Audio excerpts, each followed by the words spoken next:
گاؤں کی صبح ہمیشہ ہی پرسکون ہوتی تھی، مگر اس دن کچھ اور ہی سکون تھا۔ ہوا ہلکی ہلکی بہہ رہی تھی، امرود کے درختوں پر پرندے چہچہا رہے تھے اور کچے راستوں پر اوس کی نمی اب تک محسوس ہو رہی تھی۔ گاؤں کے ایک کونے میں نیم کے گھنے درخت کے سائے تلے ایک پرانا مگر مضبوط مکان کھڑا تھا۔ یہ مکان دادی زینت کا تھا، وہی مکان جو اس کے شوہر اللہ بخش نے اپنی زندگی بھر کی کمائی سے بنایا تھا۔ یہ مکان کچا پکا نہیں بلکہ مضبوط اینٹوں سے بنا ہوا تھا۔ باہر کی دیواروں پر چونا لگا ہوا تھا جو دھوپ میں ہلکا سا چمکتا تھا، اور آنگن میں اینٹوں کا فرش اتنا صاف تھا کہ جیسے ہر دن تہوار ہو۔ آنگن کے ایک کونے میں لکڑی کی بنی ایک چھوٹی سی چارپائی رکھی تھی، جہاں دادی اکثر شام کو بیٹھ کر چائے پیتی اور پرانی یادوں میں کھو جاتی۔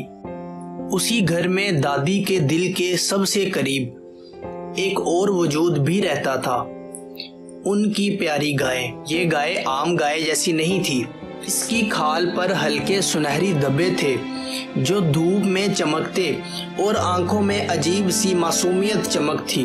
گائے کو دادی نے اس کے بچپن سے پالا تھا، اور اب وہ صرف دودھ دینے والی گائے نہیں بلکہ دادی کی ساتھی، رازدار اور جیون سہارا بن گئی تھی۔ ہر صبح دادی ایک تانبے کی بالٹی ہاتھ میں لے کر گائے کے پاس آتی، اس کے گلے میں پیار سے ہاتھ ڈال کر السلام علیکم کہتی۔ گائے بھی اپنی بڑی بڑی آنکھوں سے دادی کو دیکھتی اور ہلکی سی آواز میں کرتی، جیسے کہ جواب دے رہی ہو۔ دادی کا یہ معمول برسوں سے چل رہا تھا۔ دودھ نکالنے کے بعد وہ اسے صاف ستھری مٹی کی ہانڈی میں ڈال کر چولہے پر ہلکی آنچ میں گرم کرتی، پھر گھٹنوں پر بیٹھ کر لکڑی کے پرانے بلونے سے مکھن بناتی۔ وہ مکھن جس کی خوشبو پورے گھر میں پھیل جاتی، گاؤں کے بازار میں سب سے زیادہ پسند کیا جانے والا مکھن۔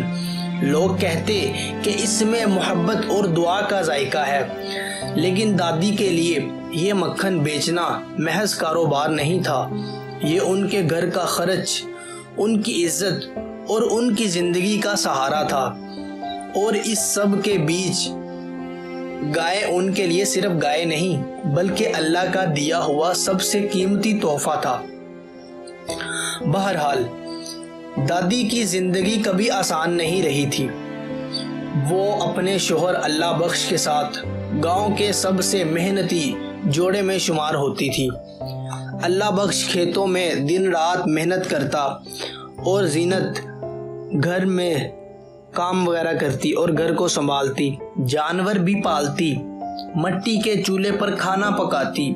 ان دونوں کا خواب تھا کہ ایک دن اپنے گھر کو اتنا خوشحال بنا لیں کہ نہ صرف خود سکون سے رہیں بلکہ آنے والی نسل بھی آسودہ ہو، یعنی کہ سکون سے رہ سکے۔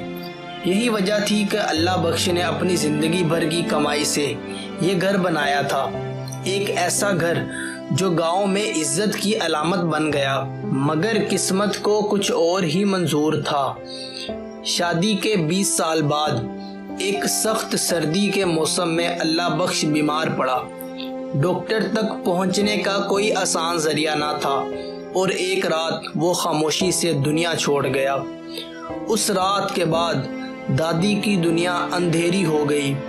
جوان بیٹے شہر میں مزدوری کرتے تھے، مگر کمایا ہوا پیسہ بس اپنے ہی گزارے کے لیے کافی ہوتا۔ دادی کو احساس ہو گیا کہ اب اپنی زندگی کا سہارا خود بننا ہوگا۔ اسی دنوں اللہ بخش کی زندگی میں خریدا ہوا ایک ننھا سا بچڑا جو کھیلتے کھیلتے دادی کے آنگن میں بھاگتا تھا، ان کا سب سے بڑا سہارا بن گیا۔ دادی نے اس کا نام سنہری رکھا، کیونکہ جب بھی اس کی کھال پر دھوپ پڑتی تھی تو اس کی کھال سے سنہری سا تاثر آتا۔